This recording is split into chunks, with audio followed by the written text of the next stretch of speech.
Covid ടെസ്റ്റിന് പകരം പ്രവാസികൾക്ക് PPE കിറ്റ് ധരിച്ച് നാട്ടിലേക്ക് വരാം. റാപ്പിഡ് പരിശോധന സൗകര്യമില്ലാത്ത രാജ്യങ്ങളിൽ നിന്ന് വരുന്നവർ PPE കിറ്റ് ധരിച്ചാൽ മതിയെന്ന് മന്ത്രിസഭായോഗം തീരുമാനിച്ചു.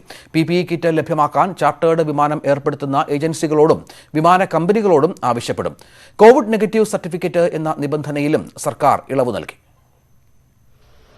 കോവിഡ് നെഗറ്റീവ് സർട്ടിഫിക്കറ്റ് നാളെ മുതൽ കർശനമാക്കാനായിരുന്നു സർക്കാർ തീരുമാനം. സംസ്ഥാനം മുന്നോട്ട് വച്ച ട്രൂനാറ്റ് പരിശോധന കേന്ദ്രം തള്ളുകയും കടുത്ത രാഷ്ട്രീയ സമ്മർദ്ദം ഉയരുകയും ചെയ്തതോടെയാണ് സർക്കാർ ബദൽ മാർഗം തേടിയത്. റാപ്പിഡ് പരിശോധനാ സൗകര്യമില്ലാത്ത രാജ്യങ്ങളിൽ നിന്ന് വരുന്നവർക്കാണ് PPE കിറ്റ് ധരിക്കാൻ അനുമതി. സൗദി, ബഹ്റിൻ, ഒമാൻ രാജ്യങ്ങളിലാണ് റാപ്പിഡ് പരിശോധനയ്ക്ക് നിലവിൽ സൗകര്യമില്ലാത്തത്. വിമാന കമ്പനികൾ കിറ്റ് നൽകണമെന്ന് സർക്കാർ പറയുന്നുണ്ടെങ്കിലും ഇക്കാര്യത്തിൽ അന്തിമ തീരുമാനമായിട്ടില്ല. സെക്രട്ടറി തല ചർച്ചയിലൂടെ ഇന്ന് തന്നെ തീരുമാനമുണ്ടാക്കാനാണ് ശ്രമം. സർക്കാർ തീരുമാനത്തിൽ വ്യത്യസ്തമായ പ്രതികരണമാണ് പ്രതിപക്ഷത്തു നിന്നുണ്ടായത്. ജാഗ്രത നിലനിർത്തിക്കൊണ്ട് പ്രായോഗികമായിട്ടുള്ള വ്യവസ്ഥകൾ വെച്ച് കൊണ്ടുവരണമെന്നുള്ളതാണ് ഇന്നത്തെ മന്ത്രിസഭാ തീരുമാനം. തങ്ങൾ പറഞ്ഞതെല്ലാം തെറ്റാണ് എന്ന വസ്തുത കണക്കിലെടുത്തുകൊണ്ടുണ്ടായ ഒന്നാണ്. ഗവൺമെന്റിന് തങ്ങൾ ഒരു തീരുമാനമെടുക്കുമ്പോൾ സ്വീകരിക്കേണ്ട അവധാനത ഈ പ്രവാസികളുടെ കാര്യത്തിൽ ഉണ്ടായില്ല. പ്രായോഗികമായ നിലപാടെന്നായിരുന്നു മുസ്ലിം ലീഗ് നേതാവ് PK കുഞ്ഞാലിക്കുട്ടിയുടെ പ്രതികരണം. പിൻവലിച്ചത് നന്നായി. PPE കിറ്റോ N95 മാസ്കോ അതൊക്കെ നമുക്ക് മനസ്സിലാക്കാവുന്നതേ ഉള്ളൂ. അത് ഞങ്ങൾ ആദ്യം പറഞ്ഞതാണ്. കിറ്റുകളുടെ ലഭ്യത, വിമാന കമ്പനികൾ കിറ്റ് നൽകുമ്പോൾ ടിക്കറ്റ് നിരക്കിലുണ്ടാകുന്ന വർധന തുടങ്ങിയ കാര്യങ്ങളിൽ പ്രവാസികൾക്കും ആശങ്കയുണ്ട്. ന്യൂസ് 18 തിരുവനന്തപുരം. സംസ്ഥാനത്ത് ലോക്ഡൌൺ നിയന്ത്രണങ്ങൾ കർശനമാക്കാൻ മന്ത്രിസഭാ തീരുമാനം. ഇളവുകൾ ദുരുപയോഗം ചെയ്യുന്നുവെന്ന വിലയിരുത്തലിന്റെ അടിസ്ഥാനത്തിലാണിത്. 9 ജില്ലകളിൽ കോവിഡ് രോഗികളുടെ എണ്ണം 100-ന് മുകളിലാണ്. ഇതുൾപ്പെടെ എല്ലാ ജില്ലകളിലും നിയന്ത്രണങ്ങൾ കർശനമാക്കും. തലസ്ഥാനത്ത് കൂടുതൽ കർശന നിയന്ത്രണങ്ങൾക്കും ആലോചനയുണ്ട്. സമരങ്ങൾ നിയന്ത്രിക്കണമെന്ന് രാഷ്ട്രീയ പാർട്ടികളോട് അഭ്യർത്ഥിക്കാനും മന്ത്രിസഭായോഗം തീരുമാനിച്ചു. അഭ്യർത്ഥന മാനിക്കപ്പെട്ടില്ലെങ്കിൽ നിയമ നടപടികൾ കർശനമാക്കും. ഇതര സംസ്ഥാനങ്ങളിൽ നിന്ന് വിവാഹാവശ്യത്തിന് വരുന്നവർക്ക് ഇനി മുതൽ നിർബന്ധിത ക്വാറന്റൈൻ ഉണ്ടാവില്ല. ഇക്കാര്യത്തിൽ ഇളവ് നൽകി സർക്കാർ ഉത്തരവിറങ്ങി. വരൻ, വധു ഇരുവരുടെയും ബന്ധുക്കൾ, സുഹൃത്തുക്കൾ എന്നിവർക്കാണ് ക്വാറന്റൈൻ ഒഴിവാക്കിയത്. ഇവർക്ക് 7 ദിവസം വരെ സംസ്ഥാനത്ത് താമസിക്കാം. സംസ്ഥാനത്തേക്ക് വരുന്നതിന് മുൻപായി കോവിഡ് ജാഗ്രതാ പോർട്ടലിൽ രജിസ്റ്റർ ചെയ്യണം. വിവാഹക്ഷണത്ത് തെളിവായി ഹാജരാക്കി വേണം രജിസ്ട്രേഷൻ. തിരുവനന്തപുരത്ത് പാളയം, ചാല അടക്കമുള്ള മാർക്കറ്റുകളിൽ ഏർപ്പെടുത്തിയ നിയന്ത്രണങ്ങൾ സംബന്ധിച്ച് അവ്യക്തത. മാർക്കറ്റുകളിൽ 50% കടകൾ മാത്രമേ തുറക്കാവൂ എന്ന് നഗരസഭ വ്യക്തമാക്കിയിരുന്നുവെങ്കിലും ഭൂരിഭാഗം കടകളും ഇന്ന് തുറന്ന് പ്രവർത്തിച്ചു. അതേസമയം സ്റ്റോക്ക് എടുത്തതിനാലാണ് പച്ചക്കറി കടകൾക്ക് തുറന്ന് പ്രവർത്തിക്കാൻ അനുമതി നൽകിയതെന്നും നാളെ മുതൽ നിയന്ത്രണങ്ങൾ കർശനമായി നടപ്പാക്കുമെന്നുമാണ് കോർപ്പറേഷന്റെ നിലപാട്. തിരുവനന്തപുരത്ത് ഉറവിടമറിയാത്ത സമ്പർക്ക രോഗികളുടെ എണ്ണം കൂടിയ സാഹചര്യത്തിലാണ് ഇന്നു മുതൽ കടുത്ത നിയന്ത്രണങ്ങൾ ഏർപ്പെടുത്താൻ തീരുമാനിച്ചിരുന്നത്. പാളയം, ചാല മാർക്കറ്റുകളിലെ 50% കടകളെ ഒരു ദിവസം തുറക്കാൻ അനുവദിക്കുമെന്നും മാളുകളിലെ സൂപ്പർ മാർക്കറ്റുകൾ ഒന്നിടവിട്ട ദിവസങ്ങളിലെ പ്രവർത്തിക്കാവൂവെന്നും നഗരസഭ വ്യക്തമാക്കിയിരുന്നു. എന്നാൽ രാവിലെ മുതൽ തന്നെ മാർക്കറ്റുകളിലെ ഭൂരിഭാഗം കടകളും തുറന്നു പ്രവർത്തിച്ചു. നിയന്ത്രണങ്ങൾ സംബന്ധിച്ച നിർദ്ദേശം ലഭിച്ചിട്ടില്ലെന്ന് വ്യാപാരികൾ. അറിയിപ്പിട്ടില്ല, പത്രത്തിൽ വഴി നോക്കുന്നത് തന്നെയാണ് കിട്ടിയിട്ടുള്ളത്. അല്ലാതെ നേരിട്ടായിട്ട് ആരെങ്കിലും സർക്കാർ ഉദ്യോഗസ്ഥരാരെങ്കിലും വന്ന് പറഞ്ഞിട്ടായിട്ട് ഇല്ല. അറിയത്തില്ല, നാളത്തേക്കാണെന്ന് പറഞ്ഞു. വ്യാഴാഴ്ച ലോഡ് വന്നുകൊണ്ട് വ്യാഴാഴ്ച. ഇന്ന് നേരത്തെ ഇത് ലോഡെല്ലാം വന്നുകൊണ്ടാണ് അങ്ങനെ ലോഡ് ഇറക്കിയതുകൊണ്ടാണ് അങ്ങനെ വന്നത്. സ്റ്റോക്ക് എടുത്ത സാഹചര്യത്തിലാണ് പച്ചക്കറി കടകൾക്ക് ഇന്ന് പ്രവർത്തിക്കാൻ അനുമതി നൽകിയതെന്ന് മേയർ K. ശ്രീകുമാർ വ്യക്തമാക്കി. ഉത്തരവ് ലംഘിച്ചാൽ നഗരത്തിലെ മാർക്കറ്റുകളും മാളുകളും പൂർണ്ണമായും അടച്ചിടുമെന്നും മേയർ പറഞ്ഞു. ഇന്ന് തൊട്ടേ അതിൻ്റെ ഓർഡർ കംപ്ലീറ്റ് ആവുള്ളൂ. നാളെ തൊട്ട് കൃത്യമായി അത് ആ രൂപത്തിലാവും. അങ്ങനെ ആയില്ലെങ്കിൽ മൊത്തം കമ്പോളം അടച്ചിടുന്ന രീതിയിലേക്ക് തീരുമാനമെടുത്ത് മുന്നോട്ട് പോവുക എന്നുള്ളത് മാത്രമേ നമുക്ക് മാർഗമായി. കടകൾക്ക് ഇന്ന് ഇളവ് അനുവദിച്ചെങ്കിലും കഴിഞ്ഞ ദിവസങ്ങളെ അപേക്ഷിച്ച് മാർക്കറ്റുകളിലെ തിരക്ക് കുറഞ്ഞിട്ടുണ്ട്. ന്യൂസ് 18 തിരുവനന്തപുരം. തിരുവനന്തപുരത്ത് കൂടുതൽ ജാഗ്രത പുലർത്തേണ്ട സാഹചര്യമെന്ന് ജില്ലാ കളക്ടർ നവജോത് ഖോസ. ജില്ലാ കളക്ടറേറ്റിൽ വാർ റൂം പ്രവർത്തനം തുടങ്ങി. മാർക്കറ്റുകളിലും തീരപ്രദേശത്തും സാമ്പിൾ പരിശോധിക്കും.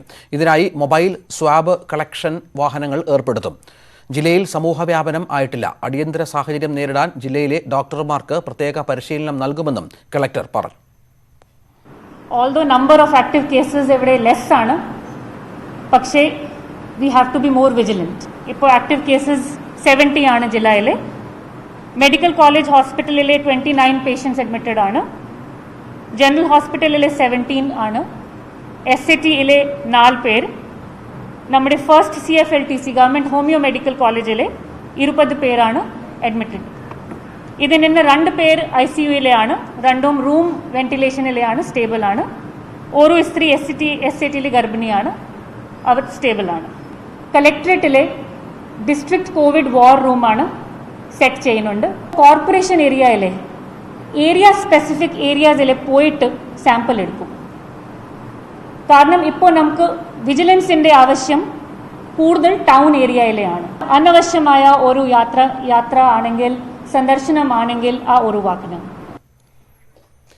കോഴിക്കോട് പുതിയാപ്പ ഹാർബർ ഉൾപ്പെടുന്ന പ്രദേശം കണ്ടെയ്ൻമെന്റ് സോണായി പ്രഖ്യാപിച്ചു. താനൂരിൽ കോവിഡ് സ്ഥിരീകരിച്ചയാൾ പുതിയാപ്പ ഹാർബറിൽ എത്തിയ സാഹചര്യത്തിലാണ് നിയന്ത്രണം. ഹാർബറിലെ മത്സ്യത്തൊഴിലാളികൾ ഉൾപ്പെടെയുള്ളവർക്ക് കോവിഡ് ടെസ്റ്റ് നടത്തും. തിങ്കളാഴ്ച കോവിഡ് സ്ഥിരീകരിച്ച മലപ്പുറം താനൂർ സ്വദേശിയായ മീൻ ലോറി ഡ്രൈവർ പുതിയാപ്പ ഹാർബറിലും എത്തിയിരുന്നു. എറണാകുളത്ത് 40-ലധികം കുട്ടികളും അവരുടെ മാതാപിതാക്കളും കോവിഡ് നിരീക്ഷണത്തിൽ. ചൊവ്വരയിലെ ആശുപത്രിയിലെ ആരോഗ്യ പ്രവർത്തകയ്ക്ക് കോവിഡ് സ്ഥിരീകരിച്ച സാഹചര്യത്തിലാണ് നടപടി. ഇവർ കുട്ടികൾക്ക് പ്രതിരോധ കുത്തിവയ്പ് എടുത്തിരുന്നു. സംസ്ഥാനത്ത് കഴിഞ്ഞ 15 ദിവസത്തിനിടെ പരിശോധിച്ചത് 1 ലക്ഷത്തിലധികം വ്യക്തികളുടെ സാമ്പിളുകൾ. പതിവ് പരിശോധനയ്ക്ക് പുറമെ മുൻഗണനാ വിഭാഗങ്ങളെയും പൊതുജനങ്ങളെയും ഉൾപ്പെടുത്തിയതോടെയാണ് കോവിഡ് പരിശോധനാ ഗ്രാഫ് കേരളത്തിൽ ഉയർന്നത്. ശരാശരി 7000-ഓളം സാമ്പിളുകളാണ് ഇപ്പോൾ ദിവസേന പരിശോധിക്കുന്നത്. ഈ മാസം 9-ാം തീയതി മുതലാണ് സംസ്ഥാനത്ത് കോവിഡ് പരിശോധന വർദ്ധിപ്പിച്ചത്. 9-ന് മുൻപ് 2000-ൽ താഴെയായിരുന്നു ഒരു ദിവസം ശേഖരിക്കുന്ന സാമ്പിളിന്റെ എണ്ണം. ഇപ്പോൾ 7000-ഓളം സാമ്പിൾ ദിവസവും പരിശോധനയ്ക്കായി ശേഖരിക്കുന്നുണ്ട്. 15 ദിവസത്തിനിടെ ശേഖരിച്ചത് 1,06,384 സാമ്പിൾ. പതിവ് PCR പരിശോധനയ്ക്കായി ദിവസവും ശരാശരി 4,500 സാമ്പിൾ എന്ന നിലയ്ക്ക് ശേഖരിക്കുന്നുണ്ട്. ഇന്നലെ വരെയുള്ള കണക്ക് പ്രകാരം 1,44,649 വ്യക്തികളുടെ സാമ്പിൾ പതിവ് പരിശോധനാ രീതിയിൽ ശേഖരിച്ചു. പരിശോധനയ്ക്കായി ശേഖരിച്ച മറ്റു വിശദാംശങ്ങൾ ഇങ്ങനെ: augmented sampling 3,128, sentinel sampling 4,414, pool testing 35,104, CB NAT 1,550, true NAT 2,021. Sample പരിശോധന കൂടിയതോടെ കേരളത്തിലെ കോവിഡ് രോഗികളുടെ എണ്ണവും ഉയരുന്നുണ്ട്. ന്യൂസ് 18 തിരുവനന്തപുരം. കണിച്ചുകുളങ്ങരയിൽ SNDP നേതാവ് യൂണിയൻ ഓഫീസിൽ തൂങ്ങി മരിച്ച നിലയിൽ. വെള്ളാപ്പള്ളി നടേശന്റെ വിശ്വസ്തനും കണിച്ചുകുളങ്ങര SNDP യൂണിയൻ സെക്രട്ടറിയുമായ KK മഹേശനെയാണ് ഓഫീസിനുള്ളിൽ മരിച്ച നിലയിൽ കണ്ടെത്തിയത്. മൈക്രോ ഫിനാൻസ് ചീഫ് കോർഡിനേറ്ററായിരുന്ന മഹേശനിൽ നിന്ന് ആത്മഹത്യാക്കുറിപ്പും കണ്ടെടുത്തു. അതേസമയം മരണത്തെക്കുറിച്ച് സമഗ്ര അന്വേഷണം വേണമെന്ന് വെള്ളാപ്പള്ളി നടേശൻ വാർത്താക്കുറിപ്പിൽ ആവശ്യപ്പെട്ടു. ശരണ്യ സ്നേഹജൻ ചേരുന്നു. ശരണ്യ, ഈ മരണവുമായി ബന്ധപ്പെട്ട് ഒരുപാട് ആക്ഷേപങ്ങൾ ഉയരുന്നുണ്ട്. നേരത്തെ ടോമിൻ ജെ തച്ചങ്കരിക്ക് മഹേശൻ നൽകിയ പരാതി വലിയൊരു കാര്യമായി മാറുന്നു. ഒപ്പം വെള്ളാപ്പള്ളി നടേശനെതിരെയുള്ള ആക്ഷേപങ്ങൾ ഈ മരണക്കുറിപ്പിലുള്ളത്. എന്താണ് വിവരങ്ങൾ?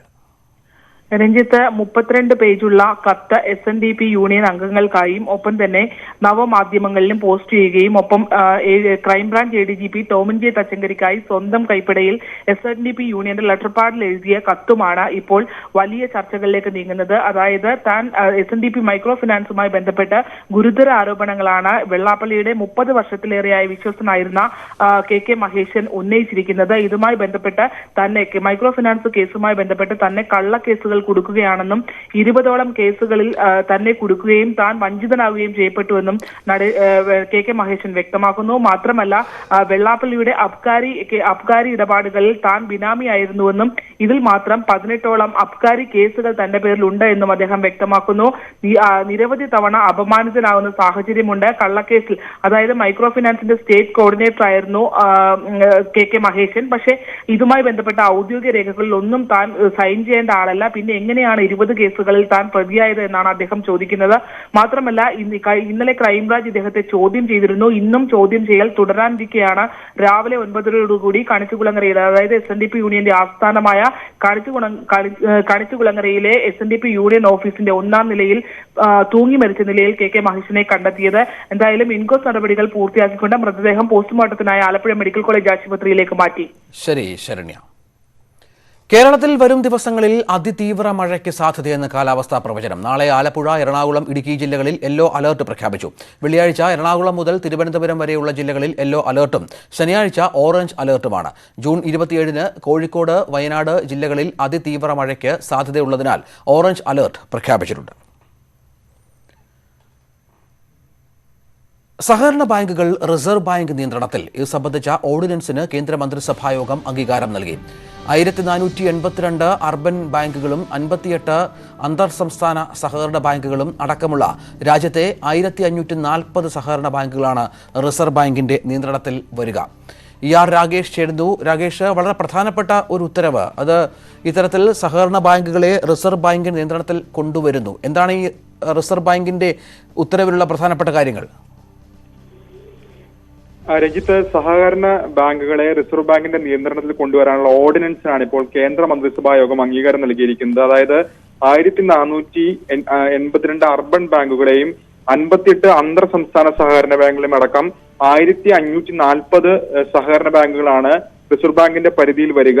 ഈ ബാങ്കുകളിലെ 8,60 ലക്ഷം വരുന്ന നിക്ഷേപകരുടെ 4.84 ലക്ഷം കോടി രൂപയുടെ നിക്ഷേപം സുരക്ഷിതമായിരിക്കുമെന്ന് ഈ മന്ത്രിസഭാ യോഗ തീരുമാനങ്ങൾ വിശദീകരിച്ചുകൊണ്ട് കേന്ദ്രമന്ത്രി പ്രകാശ് ജാവദേക്കർ വ്യക്തമാക്കുകയും ചെയ്തു. കാരണം നേരത്തെ പഞ്ചാബ് സഹകരണ ബാങ്കിലും ഒപ്പം തന്നെ മഹാരാഷ്ട്ര സഹകരണ ബാങ്കിലുമൊക്കെ അഴിമതികൾ റിപ്പോർട്ട് ചെയ്യപ്പെട്ടിരുന്നു.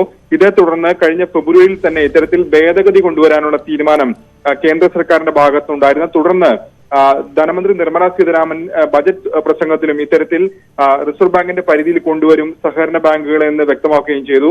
ഏതായാലും ഇന്ന് ചേർന്ന കേന്ദ്ര മന്ത്രിസഭാ യോഗം ഇത് സംബന്ധിച്ച ഓർഡിനൻസിന് ഇപ്പോൾ അംഗീകാരം നൽകിയിരിക്കുകയാണ്. ഇതോടുകൂടി 1540 രാജ്യത്തെ 1540 സഹകരണ ബാങ്കുകൾ റിസർവ് ബാങ്കിന്റെ നിയന്ത്രണത്തിൽ വരികയാണ്. രഞ്ജിത്ത്, രാജ്യത്തെ 1540 സഹകരണ ബാങ്കുകൾ റിസർവ് ബാങ്കിന്റെ നിയന്ത്രണത്തിലേക്ക് വരുന്നു.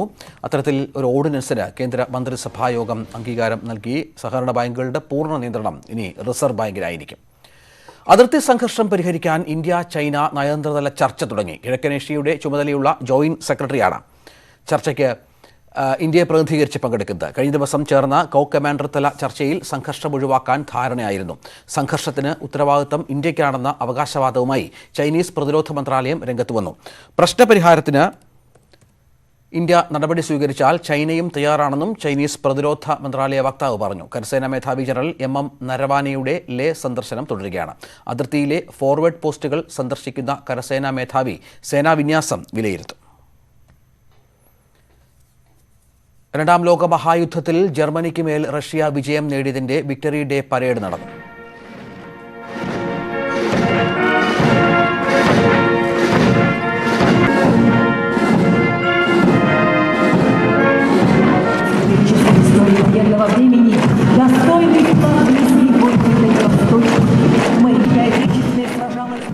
മോസ്കോയിൽ നടക്കുന്ന പരേഡിൽ പ്രതിരോധ മന്ത്രി രാജ്നാഥ് സിംഗും പങ്കെടുക്കുന്നുണ്ട്. റഷ്യൻ വിജയത്തിന്റെ 75-ാം വാർഷികത്തിൽ പങ്കെടുക്കുന്നതിനും ഉഭയകക്ഷി ചർച്ചകൾക്കുമായി തിങ്കളാഴ്ചയാണ് രാജ്നാഥ് റഷ്യയിൽ എത്തിയത്.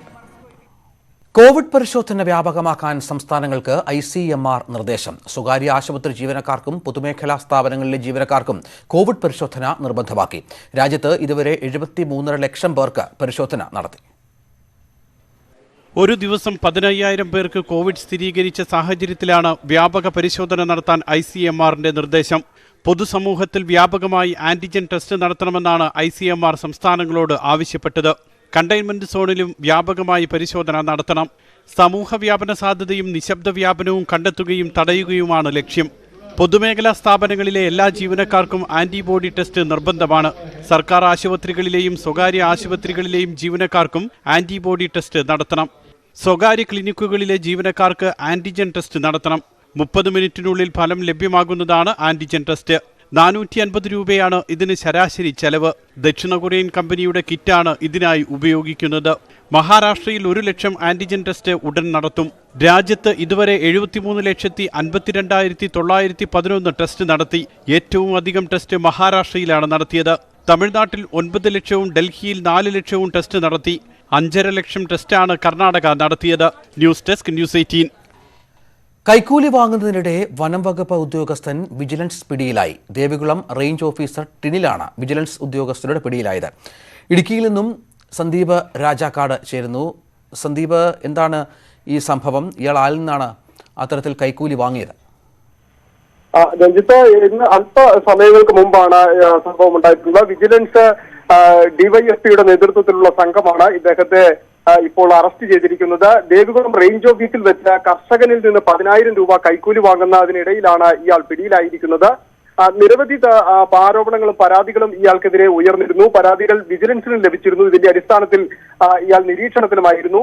തുടർന്ന് ഈ അടുത്ത നാളുകളിൽ ഏലത്തിന് ഉള്ളിലുള്ള മരങ്ങളുടെ ചില്ല ഇറക്കുന്നതുമായി ബന്ധപ്പെട്ട് ഫോറസ്റ്റ് ഓഫീസിൽ ഇദ്ദേഹം ചെല്ലുകയും കർഷകനോട് 10,000 രൂപ കൈക്കൂലി നൽകണമെന്നും ആവശ്യപ്പെടുകയായിരുന്നു. തുടർന്ന് കർഷകൻ വിജിലൻസിനെ സമീപിച്ച് പരാതി നൽകി. ഇതിന്റെ അടിസ്ഥാനത്തിൽ വിജിലൻസ് നൽകിയ പണമാണ് ഇന്ന് ഇയാൾക്ക് കൈമാറിയിട്ടുള്ളത്. ആ കൈമാറുന്ന സമയത്താണ് വിജിലൻസ് ഉദ്യോഗസ്ഥർ, ഡിവൈഎസ്പിയുടെ നേതൃത്വത്തിലുള്ള ഉദ്യോഗസ്ഥർ സ്ഥലത്തെത്തി പിടികൂടിയിരിക്കുന്നത്. ഇപ്പോൾ ദേവികുളത്ത് വിജിലൻസിന്റെ ഓഫീസിലാണ് ഇപ്പോൾ ഉള്ളത്. ശരി സന്ദീപ്. തിരുവല്ലയിൽ അയൽവാസികൾ തമ്മിലുള്ള തർക്കത്തിൽ മർദ്ദനമേറ്റ് 62കാരൻ മരിച്ചു. വള്ളംകുളം നന്നൂർ സ്വദേശി രാജുവാണ് മരിച്ചത്. സംഭവത്തിൽ അയൽവാസികളായ അഖാൽ, അർജുൻ എന്നിവരെ അറസ്റ്റ് ചെയ്തു. ഇന്ന് രാത്രിയിലാണ് കൊലപാതകം നടന്നത്. വഴിയിൽ വെച്ചുണ്ടായ തർക്കം പിന്നീട് കൊലപാതകത്തിൽ കലാശിക്കുകയായിരുന്നു. മോഷണക്കേസിൽ ജയിൽ ശിക്ഷ കഴിഞ്ഞ 10-ാം തീയതിയാണ് രാജു പുറത്തിറങ്ങിയത്. എന്നാൽ ഈ കേസുമായി കൊലപാതകത്തിന് ബന്ധമില്ലെന്നാണ് പോലീസ് പറയുന്നത്. പെട്ടെന്നുണ്ടായ പ്രകോപനം അടിപിടിയിൽ എത്തുകയായിരുന്നുവെന്നും പോലീസ് പറയുന്നു. സിനിമാ താരം ഷംന കാസിമിന് വിവാഹാലോചനയുമായി ചെന്ന് പണം തട്ടാൻ ശ്രമം. ബ്ലാക്ക്മെയിൽ ചെയ്യാൻ ശ്രമിച്ച 4 പേരെ കൊച്ചി മരട് പോലീസ് അറസ്റ്റ് ചെയ്തു. കാസർഗോഡുള്ള ടിക്ടോക്ക് താരത്തിന് വിവാഹാലോചനയെന്ന് പറഞ്ഞാണ് 6 പേരടങ്ങുന്ന സംഘം ഷംന കാസിമിന്റെ വീട്ടിലെത്തുന്നത്. തുടർന്ന് വീടും പരിസരവും വീഡിയോയിൽ പകർത്തി. നടിയുമായി സൗഹൃദം സ്ഥാപിക്കാനും ശ്രമിച്ചു. ഈ വർഷം ഏപ്രിൽ മുതൽ പല പ്രാവശ്യം ഇവർ ഷംനയെ ഫോണിൽ വിളിച്ചു. പിന്നീട് വിളിച്ച് 1 ലക്ഷം രൂപ ആവശ്യപ്പെട്ടു. പണം തന്നില്ലെങ്കിൽ കരിയർ നശിപ്പിക്കുമെന്നും ഇക്കാര്യം പുറത്തറിഞ്ഞാൽ കൊല്ലുമെന്നുമായിരുന്നു ഭീഷണി.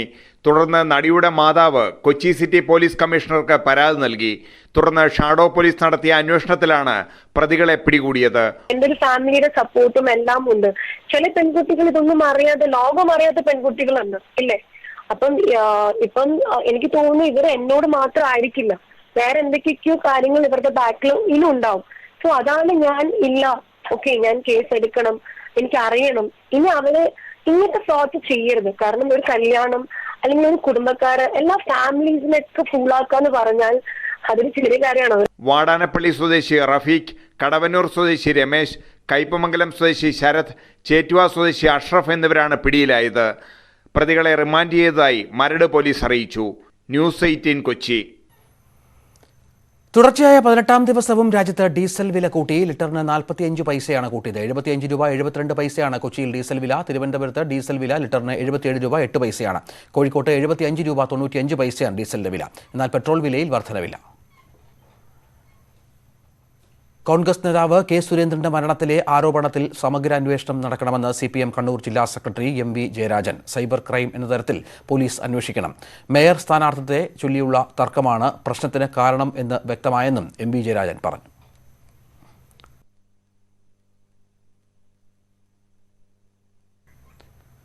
CPM Kalamassery area secretary VA Sakeer ഹുസൈനെതിരെയുള്ള നടപടി ചർച്ച ചെയ്യാൻ എറണാകുളം ജില്ലാ കമ്മിറ്റി യോഗം ചേരുകയാണ്. ഏരിയ സെക്രട്ടറി സ്ഥാനത്ത് നിന്നും ജില്ലാ കമ്മിറ്റിയിൽ നിന്നും സക്കീറിനെ നീക്കാനുള്ള ശുപാർശ യോഗം അംഗീകരിച്ചേക്കും.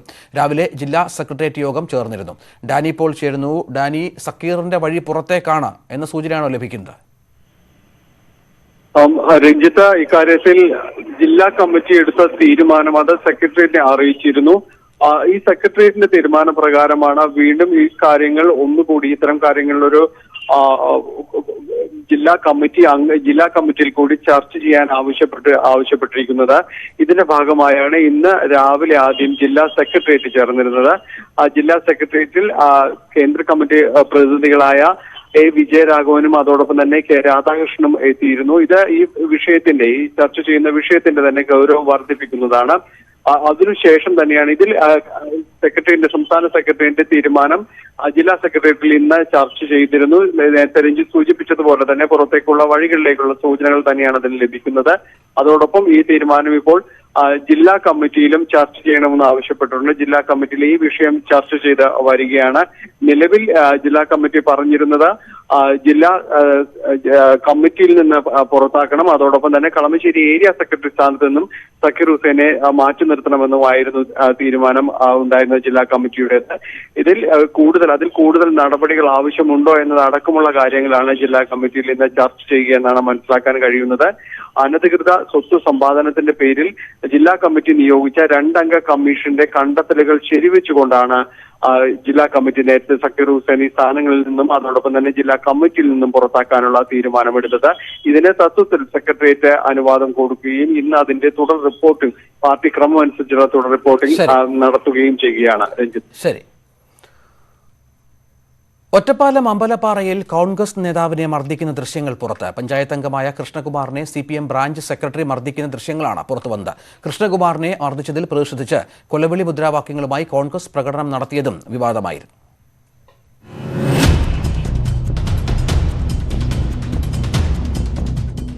അമ്പലപ്പാറ പഞ്ചായത്ത് അംഗവും കോൺഗ്രസ് പ്രാദേശിക നേതാവുമായ കൃഷ്ണകുമാറിനെ പഞ്ചായത്ത് ഓഫീസിന് സമീപം CPM ബ്രാഞ്ച് സെക്രട്ടറി ഹൈദരാലി മർദ്ദിക്കുന്നതിന്റെ ദൃശ്യങ്ങളാണ് പുറത്തുവന്നത്. ചുനങ്ങാട് മലപ്പുറം ബ്രാഞ്ച് സെക്രട്ടറിയാണ് ഹൈദരാലി.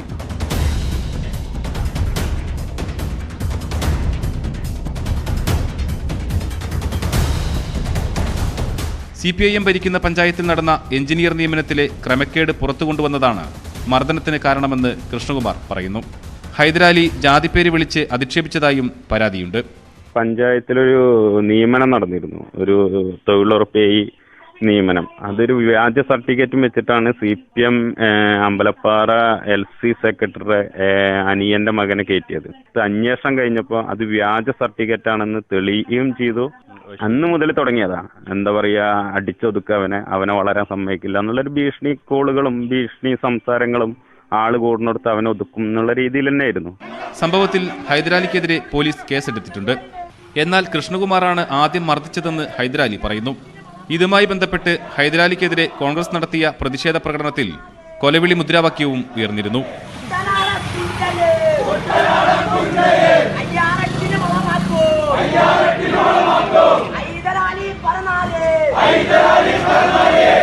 ന്യൂസ് 18 പാലക്കാട്. കൊല്ലം കുണ്ടറയിൽ ക്രിമിനൽ കേസ് പ്രതിയെ കുത്തിക്കൊന്ന കേസിൽ 2 പേർ അറസ്റ്റിൽ. കൊച്ചിയിൽ പിടിയിലായ പ്രജീഷ്, ബിൻഡോ, സാബു എന്നിവരെ വിശദമായി ചോദ്യം ചെയ്യലിനായി കുണ്ടറ സ്റ്റേഷനിലെത്തിച്ചു. കൊലപാതക ദൃശ്യങ്ങൾ നേരത്തെ പുറത്തു വന്നിരുന്നു.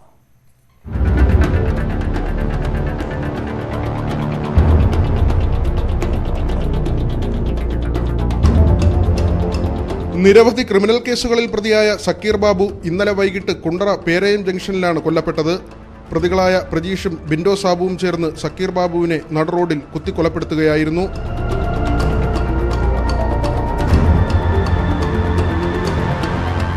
പൂർവ്വവൈരാഗ്യമാണ് കൊലപാതകത്തിൽ കലാശിച്ചത്.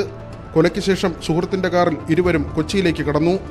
എന്നാൽ ഇടപ്പള്ളിയിൽ വാഹന പരിശോധന നടത്തുകയായിരുന്ന പോലീസ് സംഘം പ്രതികളെ പിടികൂടി. കുണ്ടറയിലെത്തിച്ച ഇരുവരെയും വിശദമായി ചോദ്യം ചെയ്യും. ന്യൂസ് 18 കൊല്ലം.